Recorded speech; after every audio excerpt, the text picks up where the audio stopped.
Good morning students. आप सबका इस चैनल पे स्वागत है। और इस सेशन में मैं class 1 to 5 JTET exam preparation के लिए प्रीवियस ईयर क्वेश्चन 2012 पर चर्चा करने जा रहे हैं। ये सेशन आपके लिए काफ़ी मददगार साबित होगा। आप जो तैयारी कर रहे हैं उसमें काफ़ी मदद करेगा। ये दो तरीके से आपके मदद करेगा। पहला कि 2012 में 1 to 5 में कौन कौन से प्रश्न आए थे बाल विकास एवं शिक्षा शास्त्र से, इसको जानने का प्रयास करेंगे। उसका आंसर जानेंगे हम लोग और साथ ही उसका एक्सप्लेनेशन के माध्यम से आपको ये बताने का प्रयास करेंगे कि आने वाले परीक्षा में भी इन प्रश्नों से सुनी हुई चीज़ों से आप बनाने में सक्षम होंगे। तो निश्चित रूप से मैं इस सेशन को शुरुआत कर रहा हूँ जो बिल्कुल निःशुल्क इस चैनल पे आपको मिलता रहेगा आगे तैयारी के लिए। तो आप सब जानते हैं जैसा कि एक मोरली सपोर्ट चाहिए, जिसमें आप इस चैनल को सब्सक्राइब करिए, लोगों को शेयर करिए ताकि ज़्यादा से ज़्यादा तक ये बातें पहुंच सकें और आपको हम अच्छे से अच्छा बेहतर अपने तरीके से सबसे बेहतर तरीके से आपको बाल विकास एवं शिक्षा शास्त्र से जुड़ी हुई जो समस्याएं हैं आपकी उसको मैं हल कर सकूं। ओके, तो सेशन में स्टार्ट कर रहा हूं। जैसा कि आप बोर्ड पे देख पा रहे होंगे प्रश्न है आपके सामने। ठीक है, आपके सामने प्रश्न है।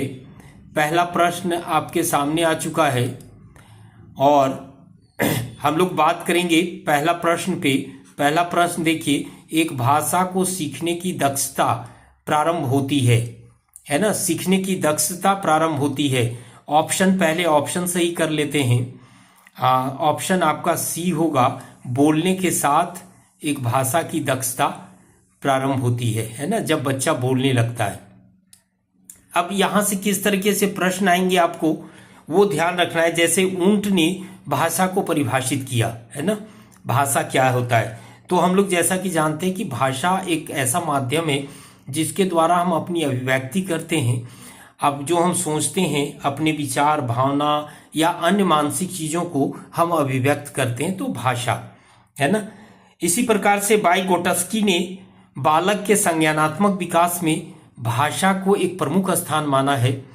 उनमें जो विकास होता है, सीखने की जो लर्निंग की तरीका होता है, उसमें भाषा सबसे अहम रोल अदा करता है।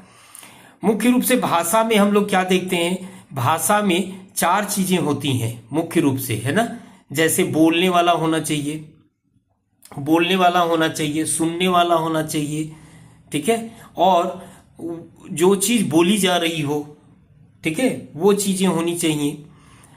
तो ये भाषा के विकास में या भाषा समझने में हमें मदद करता है। ठीक है, अब ये भाषा जैसे जन्म लेता है बच्चा, तो चीख चिल्लाकर वो अपनी अभिव्यक्ति देता है, लेकिन यहां से लेकर भाषा के स्वामित्व प्राप्त करने तक, मतलब मास्टरी प्राप्त करने तक एक क्रमागत प्रक्रिया है जो विभिन्न क्रमों से होकर गुजरता है। अब वो क्रम क्या है यहाँ पर ध्यान रखेंगे। जैसे कुछ एक चीजें हैं, जैसे ध्वनि की पहचान। बच्चा ध्वनि की पहचान करने लगता है कितने दिनों में, तो कितने दिनों में, 5 से 6 महीना, है ना। 5 से 6 महीने में बच्चा जो है वो ध्वनि की पहचान करने लगता है। पहला चीज आप ध्यान रखेंगे, है ना। जैसे आपसे प्रश्न पूछेगा कि बच्चा ध्वनि की पहचान कितना महीना में करता है, तो 5 से 6 महीने में बच्चा क्या करेगा, ध्वनि की पहचान करने लगेगा, है ना। ध्वनि उत्पन्न करने लगेगा। ध्वनि उत्पन्न कितना, तो 8 से 10 महीना, ठीक है, 8 से 10 महीना में बच्चा जो है कोई ना कोई आवाज ध्वनि उत्पन्न करने लगता है, 8 से 10 महीना में। इसको ध्यान रखेंगे, ठीक है। उसके बाद शब्द बोलने लगता है, वाक्य का निर्माण करने लगता है। ये 2 वर्ष तक, है ना, ये 2 वर्ष तक ये काम कर लेता है, 2 वर्ष तक। और जहां तक मैस्ट्री की मैं बात करूं, दक्षता की बात करूं, तो ये 5 वर्ष, 5 वर्ष में बच्चा एक भाषा पर सीखने का, या भाषा पूरी तरह से सीख जाता है, वो मैस्ट्री प्राप्त कर लेता है, सारी बातों को समझने लगता है, सारी बातों को एक्सप्रेस करने लगता है ना। तो ये देखो, ये पहला प्रश्न है। पहले प्रश्न का उत्तर आपने जाना, ठीक है। नेक्स्ट क्वेश्चन की ओर हम लोग चलते हैं और नेक्स्ट क्वेश्चन हम लोग देखते हैं। ठीक है, देखो नेक्स्ट क्वेश्चन आ गया, व्यक्तित्व को किस रूप में समझा जा सकता है? पर्सनैलिटी, व्यक्तित्व को किस रूप में समझा जा सकता है, ये आपको ध्यान रखना है। ठीक है, व्यक्तित्व को किस रूप में समझा जा सकता है? व्यक्तित्व एक ऐसा चीज होता है जिसमें हम लोग ये जानते हैं कि व्यक्तित्व में दो बातें होती हैं, दो तरह की चीजें होती हैं। पहला चीज तो ये हुआ कि व्यक्तित्व में जो प्रभाव होता है वो जन्मजात लक्षणों का प्रभाव होता है, और दूसरा होता है जो अर्जित करते हैं। इन दोनों का सम्मिलित प्रभाव व्यक्तित्व को निर्धारित करता है ना। तो व्यक्तित्व, पहले आंसर सही कर लेते हैं, व्यक्तित्व को किस रूप में समझा जा सकता है? तो देखो यहां पर इसका राइट आंसर जो होगा वो डी होगा, व्यक्तित्व प्रभाव। व्यक्तित्व प्रभाव के द्वारा किसी भी व्यक्ति के व्यक्तित्व को हम लोग समझ सकते हैं। व्यक्तित्व बाल विकास एवं शिक्षा शास्त्र में व्यक्तित्व को समझने में जो पाश्चात्य मानव शास्त्री हैं, समाज शास्त्री हैं, मनोवैज्ञानिक हैं, इन लोगों ने काफी प्रयास किया है। और वैलेंटाइन ने ये बात कहा भी है, वैलेंटाइन ध्यान रखना, कभी जब भी परिभाषा से प्रश्न आता है तो वैलेंटाइन ध्यान रखना, वैलेंटाइन ने ये बातें कही जो मैंने आपको बताई कि जो व्यक्तित्व होता है, व्यक्तित्व में जन्मजात और अर्जित प्रवृत्तियों का योग होता है, उसी वो सम्मिलित प्रभाव होता है, उसी को हम लोग व्यक्तित्व कहते हैं। ठीक है, मतलब आंतरिक और बाह्य व्यक्तित्व, मतलब जो आंतरिक गुण है और जो अर्जित किए उसके आधार पर जो आप व्यवहार करते हैं, लंबे समय तक वो व्यवहार आप में देखा जाता है ना। जो व्यक्तिगत प्रभाव आपका दिखाई देता है उन गुणों के कारण, उसी को हम लोग व्यक्तित्व के रूप में कह सकते हैं या व्यक्तित्व कह सकते हैं। ओके, नेक्स्ट वीडियो, नेक्स्ट हम लोग देखते हैं, नेक्स्ट प्रश्न की ओर बढ़ते हैं। और नेक्स्ट प्रश्न है आपका थकावट के लक्षण है ना। थकावट के लक्षण आप देखो, थकावट के लक्षण है क्या है भाई? थकावट होने पर हमें कैसा फील होता है वो देखना है। तो यहां पर देखो इसका जो राइट आंसर होगा वो सी होगा, मतलब जब व्यक्ति थक जाता है ना तो उसको काम में रुचि नहीं लगती, काम इंटरेस्टिंग तरीके से वो नहीं कर पाता। दो चीजें होती है थकावट के कारण, एक तो होता है कि काम करने की स्पीड कम हो जाती है आपकी, और दूसरी होती है जो काम आप कर रहे होते उसमें रुचि नहीं होती है ना। तो ये इसका देखो ये आसान सा सवाल है। अब देखो इसमें क्या है, वजन में कमी तो नहीं हो जाएगी थकने के कारण, भूख की कमी नहीं हो जाएगी, भूख तो और बढ़ेगी, लंबाई भी घट नहीं जाएगा। तो सी ऑप्शन आपका सही है, काम में रुचि की कमी है ना, मतलब इंटरेस्ट नहीं आएगा वो काम करने में, और वो काम आपका स्लो भी होगा और हो सकता है काम बिगड़ भी जाए, है ना। मनोभाव विकसित होता है, नेक्स्ट प्रश्न है आपका मनोभाव, है ना। मनोभाव विकसित होता है किस काल में? मनोदशा की बात हो रही है, साइकोलॉजी की बात हो रही है। मनोभाव विकसित होता है शैशव काल में, बचपन में, प्रौढ़ता के दौरान, किशोरावस्था के दौरान, है ना। तो देखो मनोवैज्ञानिकों ने, जो साइकोलॉजिस्ट हैं, साइकोलॉजिस्ट ने मानव व्यवहार के तीन पक्ष में विभाजित किया है। मानव व्यवहार, ह्यूमन बिहेवियर, पहला चीज होता है ज्ञानात्मक, है ना। पहला जो होता है ज्ञानात्मक, उसको कहते हैं हम लोग। ओके, तो हम लोग बैक कर लेते हैं क्वेश्चन नंबर 4 की ओर आते हैं। क्वेश्चन नंबर 4 थोड़ी सी क्वेश्चन नंबर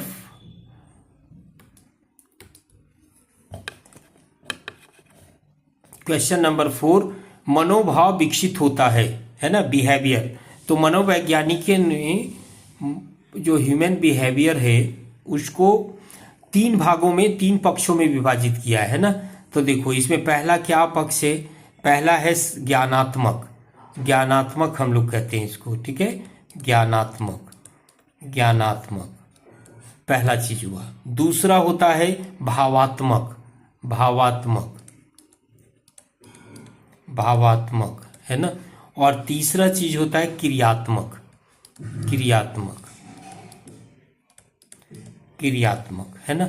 तो ये तीन पक्ष होते हैं, भावात्मक, ज्ञानात्मक मतलब कॉग्निटिव, भावात्मक एफेक्टिव हो गया, और क्रियात्मक कोनेटिव हो गया। ओके, हम लोग ये देखते हैं कि सर्वप्रथम मनुष्य जो है या मानव किसी वस्तु को अपने ज्ञानेंद्रियों के आधार पर क्रिया के द्वारा ज्ञान प्राप्त करता है, किसी भी वस्तु को, ठीक है।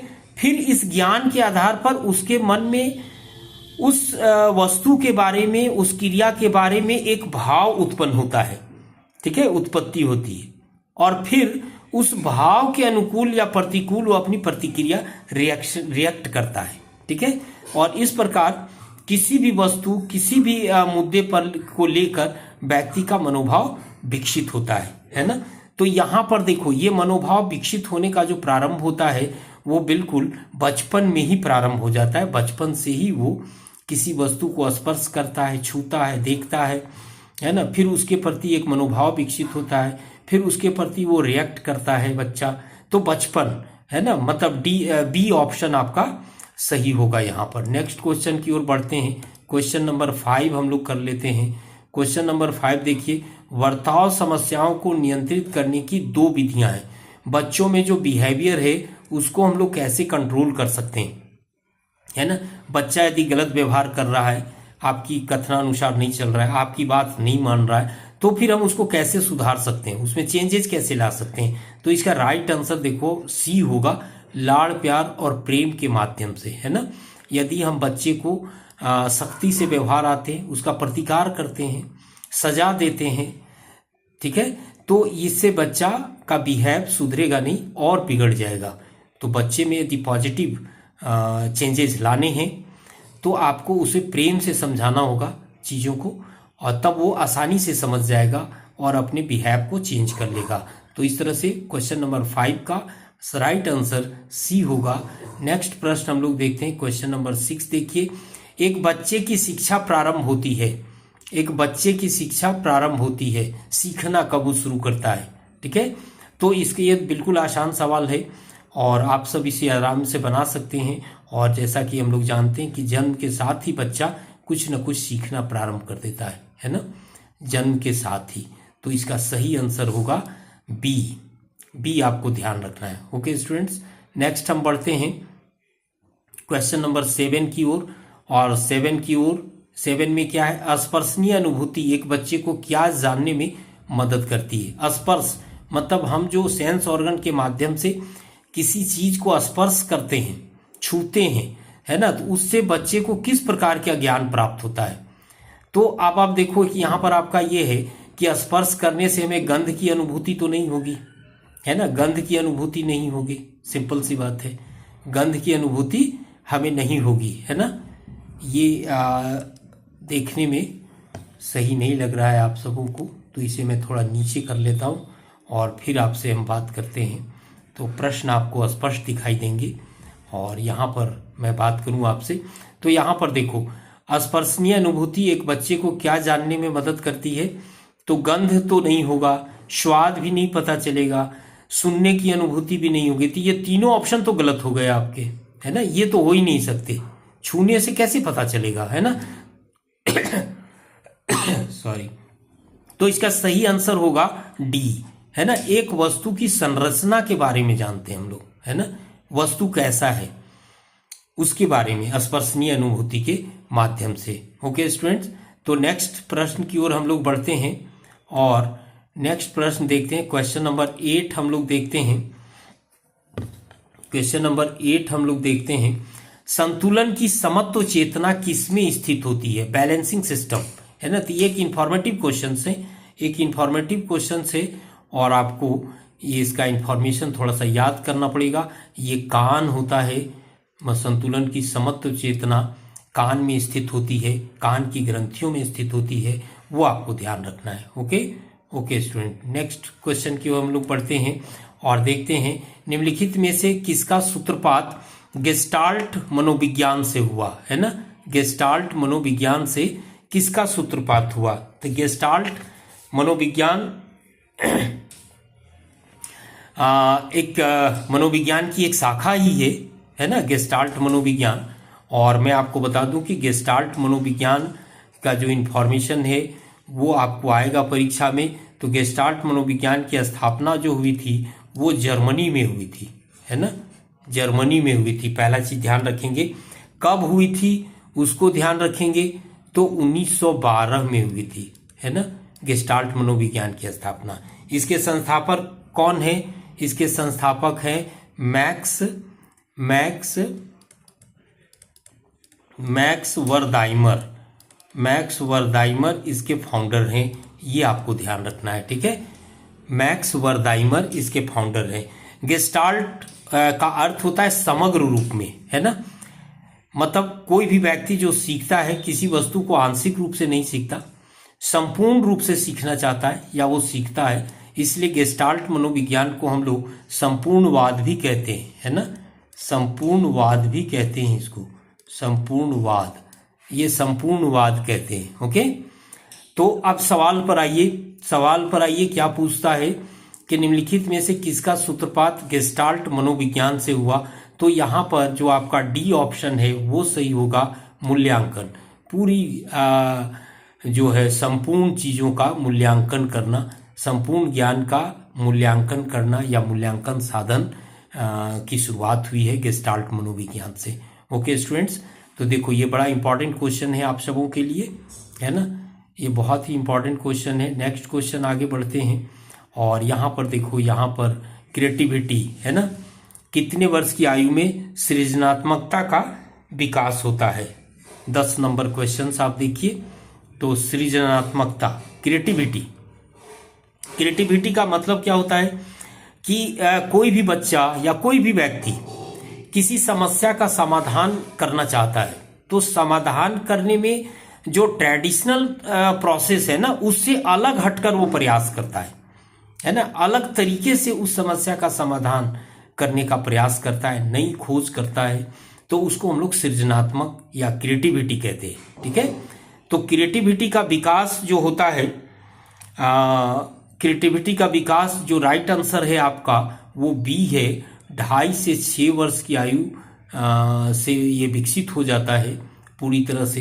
क्रिएटिविटी हम लोग देखते भी हैं, बच्चे खिलौने तोड़ते हैं फिर जोड़ते हैं, तो उनकी ये क्रिएटिविटी है ना। और जो सृजनात्मकता का विकास करने के लिए कुछ प्रमुख सिद्धांत भी हैं, मैं वो सिद्धांत आपको यहाँ पर मेंशन कर रहा हूँ जो आपको परीक्षा में आएंगे, है ना।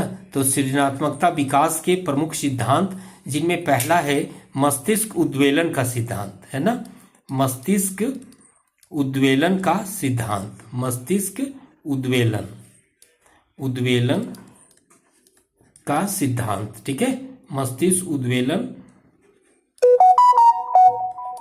का सिद्धांत, ठीक है, मस्तिष्क उद्वेलन का सिद्धांत। अब मस्तिष्क उद्वेलन का सिद्धांत किसने दिया, ये आपको ध्यान रखना है। तो मस्तिष्क उद्वेलन का सिद्धांत ऑसबॉर्न ने दिया, ठीक है, ऑसबॉर्न, ये आपको पूछेगा। सृजनात्मकता विकास, ये प्रश्न बनाएगा, सृजनात्मकता विकास के से संबंधित मस्तिष्क उद्वेलन का सिद्धांत किसने दिया? तो ऑसबॉर्न ने दिया, है ना, ऑसबॉर्न ने दिया, ये आप ध्यान रखेंगे। ओके, ऑसबॉर्न, है ना, ये ऑसबॉर्न ने ये सिद्धांत दिया। ओके, इसका दूसरा सिद्धांत जो है सृजनात्मकता से रिलेटेड दूसरा सिद्धांत जो है आपका वो है साइनेटिक्स, है ना। दूसरा सिद्धांत क्या है? दूसरा सिद्धांत है आपका साइनेटिक्स, है ना, दूसरा सिद्धांत है साइनेटिक्स। अब साइनेटिक्स किसने दिया? प्रिंस ने दिया, है ना, साइनेटिक्स का प्रतिपादन प्रिंस ने दिया। तीसरा सिद्धांत है गुण लक्षण सिद्धांत, है ना, गुण लक्षण सिद्धांत, गुण लक्षण सिद्धांत। अब गुण लक्षण सिद्धांत किसने दिया? क्रैफोर्ड ने दिया, है ना, ये क्रैफोर्ड ने गुण लक्षण सिद्धांत दिया, है ना। इसके अलावा और भी हैं, जैसे समस्या समाधान विधि,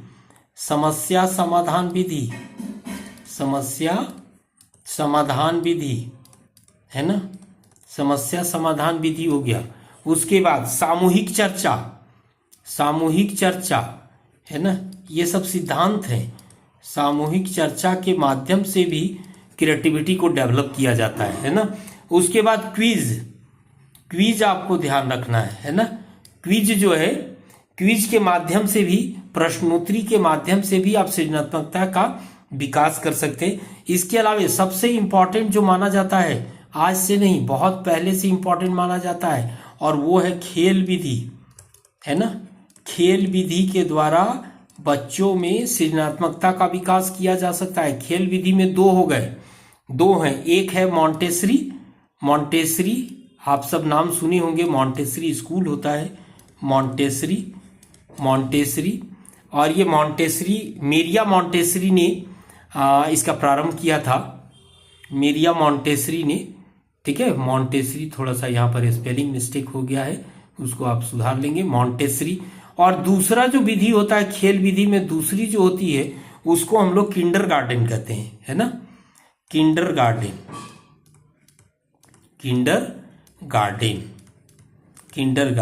अब किंडरगार्टन का कॉन्सेप्ट किसने दिया?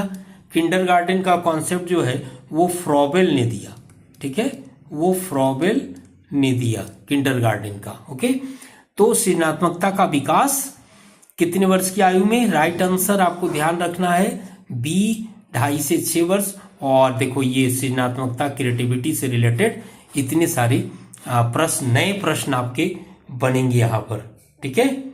ओके स्टूडेंट्स, तो नेक्स्ट क्वेश्चन की ओर हम लोग बढ़ते हैं, अगले प्रश्न को देखते हैं, क्वेश्चन नंबर 11 को देखते हैं, है ना। यहाँ पर देखो वही चीज आ गया, उसी क्वेश्चन का दूसरा पार्ट है ये।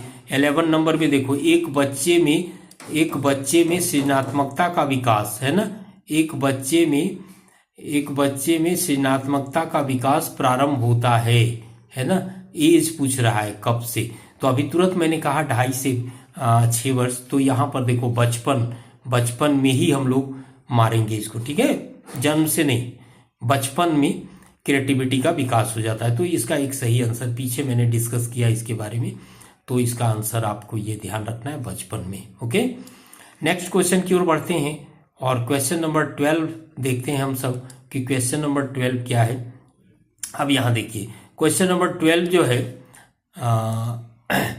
क्वेश्चन नंबर 12 जो है, 12 को हम लोग देखते हैं। यदि एक बच्चा धीमा सीखता है तो अपव्ययी कारक है ना। क्वेश्चन ये कह रहा है अपव्ययी कारक क्या है, एक बच्चा यदि धीमा सीखता है तो। शिक्षण विधि, समय और पैसा, पैसे और सामान, समय और ऊर्जा, है ना। तो ये सीधा आंसर इसका तो ए होगा। जो टेक्निक है, सिखाने के जो तरीके हैं वो सही नहीं है। शिक्षण विधि, नई शिक्षण विधि अपनाई जाती है ताकि बच्चों को हम फास्टली सिखा सकें, ठीक है। अभी तुरंत मैंने बात किया था कि बच्चे में क्रिएटिविटी कैसे ला सकते हैं हम लोग, है ना। तो लर्निंग की कैपेसिटी उनकी बढ़ानी है हमें, तो शिक्षण विधि पर ध्यान देना होगा, है ना। और इंडिविजुअली, है ना, कोई एक नियम के आधार पर सारे बच्चे नहीं पढ़ाए जा सकते।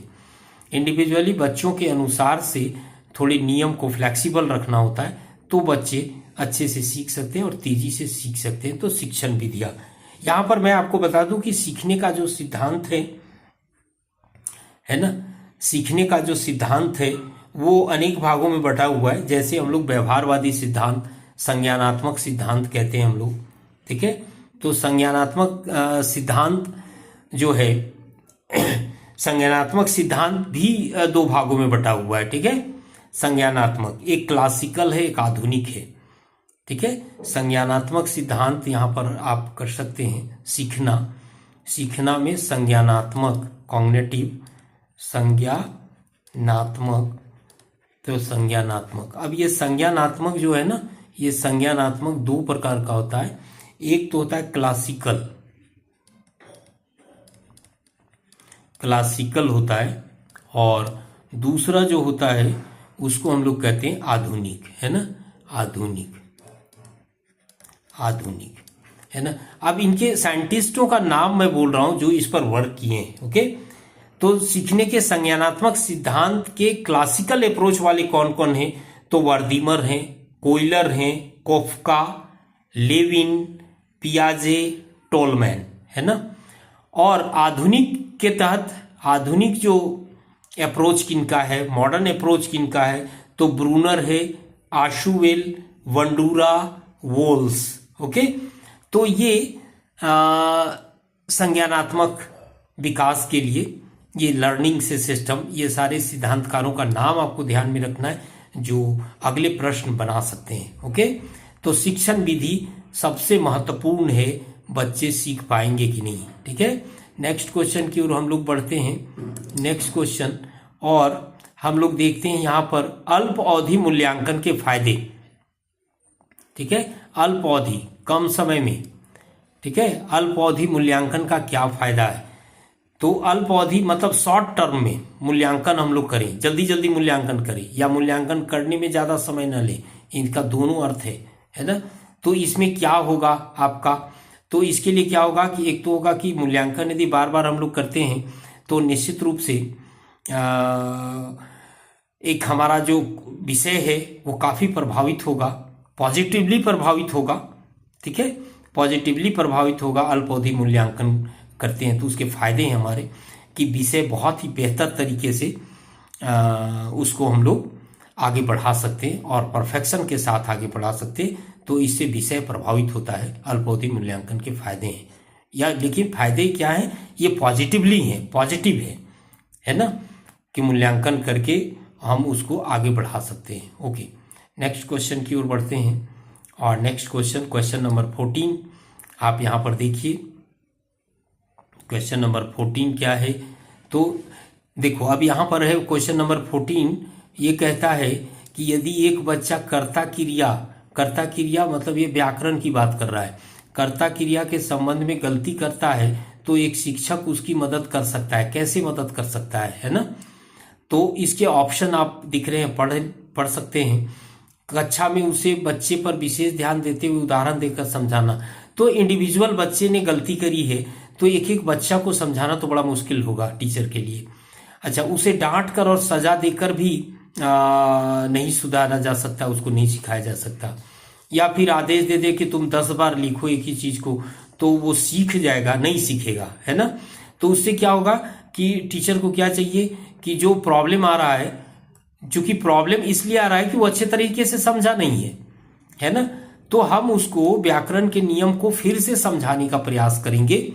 तो जो बच्चा गलती किया उसमें सुधार तो होगा ही, साथ ही क्लास में और भी जो बच्चे हैं, ठीक है, वो भी अच्छी तरह से सीख जाएंगे। ओके स्टूडेंट्स, तो ये आपका ऑप्शन डी सही आंसर होगा। ओके, नेक्स्ट प्रश्न की ओर हम लोग बढ़ते हैं और हम लोग देखते हैं क्वेश्चन नंबर 15। क्वेश्चन नंबर 15 में आप देखिए, तो प्रेरणा के बाद, है ना, प्रेरणा के बाद आना चाहिए। प्रेरणा के बाद क्या आना चाहिए? इनाम, फटकार, ज्ञान, प्रोत्साहन। तो आप प्रेरित होते हैं और फिर उसको किसी कार्य को करने के लिए आप प्रेरित होते हैं, सिंपल सी बात है। फिर उस कार्य करने के लिए आपको कोई मोटिवेशन की जरूरत होती है, प्रोत्साहन की जरूरत होती है। तो ये आपका डी ऑप्शन सही होगा, है ना। अभी प्रेरणा के बाद प्रोत्साहन होने चाहिए, तब आप वर्क करेंगे या कार्य करेंगे। ठीक है, तो प्रेरणा के बाद प्रोत्साहन की जरूरत होनी चाहिए, है ना। ऐसे मैं आपको बता दूं कि इसका एक क्रम होता है, इसका एक क्रम होता है। अभी प्रेरणा, ठीक है, जैसे इस क्रम को मैं यहाँ लिख रहा हूँ, तो देखो ये क्रम होता है। सबसे पहला होता है अभिप्रेरणा या प्रेरणा, जो बातें मैंने करी, अभिप्रेरणा। और उसके बाद जो होता है, उसके बाद रुचि, इंटरेस्ट, रुचि। उसके बाद जो नेक्स्ट लेवल होता है आकांक्षा स्तर, आकांक्षा स्तर, है ना, आकांक्षा स्तर। और उसके बाद जो होता है वो होता है समूह गतिकी, समूह गतिकी, है ना, समूह गतिकी। तो ये एक क्रम होता है, आपको ध्यान रखना है। तो जो प्रश्न है उसके अनुसार से प्रोत्साहन सही आंसर है आपका। ओके स्टूडेंट्स, तो आज के सेशन में मैं आपको ये बताने का प्रयास किया कि भाई देखो, जो प्रीवियस ईयर जेटेट एग्जाम होने वाले हैं वैकेंसी, उसमें और रिवाइज होके और सीटें बढ़ने वाली हैं। तो आपके लिए एक सुनहरा अवसर है इस परीक्षा को पास करना। और जैसा कि आप सब जानते हैं 30 प्रश्न आते हैं, तो काफ़ी बहुत बड़ा वेटेज है आपके पास होने में इस विषय का, बाल विकास एवं शिक्षा शास्त्र का। तो इसकी जो समस्या है इसको कंप्लीट करने का, उसका एक यहाँ पर निःशुल्क सॉल्यूशन हम आपको प्रोवाइड करेंगे। क्वेश्चन के माध्यम से पूरी विषय को पढ़ने का प्रयास करेंगे। प्रीवियस ईयर जितने भी इंपॉर्टेंट क्वेश्चन आए हैं उसको यहाँ पर हम कंप्लीट करने का प्रयास करेंगे और उससे रिलेटेड चीजें आपको बताते चलेंगे। तो ढेर सारी प्रश्न प्रैक्टिस हम लोग करेंगे यहाँ पर। तो निश्चित रूप से ये क्रम की शुरुआत मैंने करी है, ये क्रम जारी रहेगा, है ना। लेकिन आप सबों से एक छोटा सा काम करना है कि भाई इस चैनल में आप लोग जुड़िए, इस चैनल को सब्सक्राइब करिए, लोगों को शेयर करिए ताकि ये बात लोग अधिक से अधिक लोगों तक पहुंच सके, है ना, और वो भी इसका लाभ उठा सके और आप इसको कवर कर सके। ओके स्टूडेंट्स, तो आज का सेशन जो है हम यहीं पर स्टॉप कर रहे हैं। फिर अगले क्लास में आपसे मिलेंगे तो नई बातें आपसे होंगी। ओके, धन्यवाद।